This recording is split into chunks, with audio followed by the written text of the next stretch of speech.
তোমাদের দারুণ জিনিসের রেসিপি নিয়ে। এটা দেখতে পাচ্ছ কি, এটা কাঁচকলা। এটা দিয়ে কি করবো জানো? তোমরা বলবে তোমরা তো জানোই, তোমরা তো কাঁচকলার তরকারি খাও, অনেক কিছু খাও, কাঁচকলা ভাজাও খাও, কিন্তু আজকে আমি কাঁচকলার চিপস বানিয়ে দেখাবো। তো কী করে বানাচ্ছি চলো তোমাদেরকে কাঁচকলাটা ছাড়িয়ে নিয়ে দেখাচ্ছি। বন্ধুরা দেখো, আমি কাঁচকলাটাকে ছাড়িয়ে ধুয়ে নিয়েছি। আর এই দেখো, একটা থালার মধ্যে আমি হলুদ গোলা জল নিয়ে নিয়েছি। ওইটার মধ্যে এই যে স্ট্রেনারের এই অংশটা দিয়ে, দেখে নাও, এই অংশটা দিয়ে তোমরা সুন্দরভাবে গোল গোল করে কেটে পাতলা পাতলা করে চিপস বার করতে পারো। হ্যাঁ, তোমরা বটিতেও কাটতে পারো, কিন্তু সেক্ষেত্রে কি হবে জানো, সেক্ষেত্রে হয়তো সমান হবে না, কোনোটা পাতলা কোনোটা একটু মোটা হয়ে যাবে। তার থেকে স্ট্রেনারেই কেটে নেওয়া ভালো।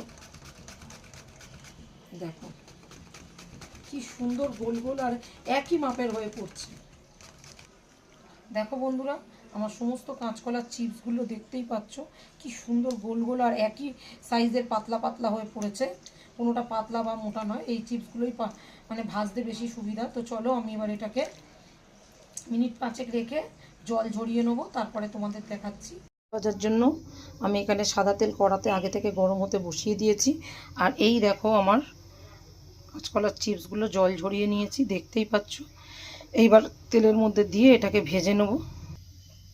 তো দেখতেই পাচ্ছ তেল গরম হয়ে গেছে, এবার ছেড়ে দেবো আমি।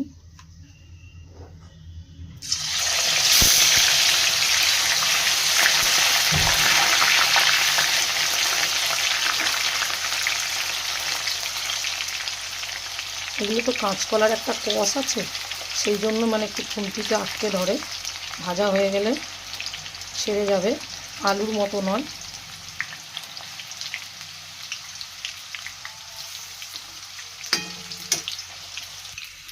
দেখতেই পাচ্ছ বন্ধুরা, চিপসগুলো লাল লাল হয়ে গেছে। এবার আমি তুলে নেব।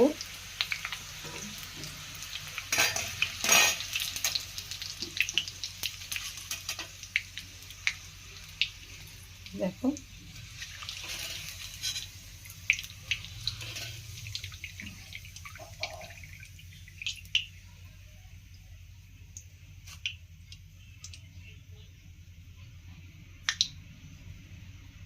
বন্ধুরা, আমার কাঁচকলার চিপস ভাজা হয়ে গেছে সমস্ত।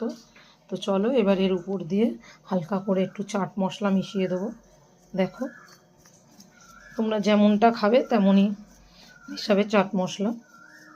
আমি এখানে 3টে কাঁচকলার করে নিয়েছিলাম।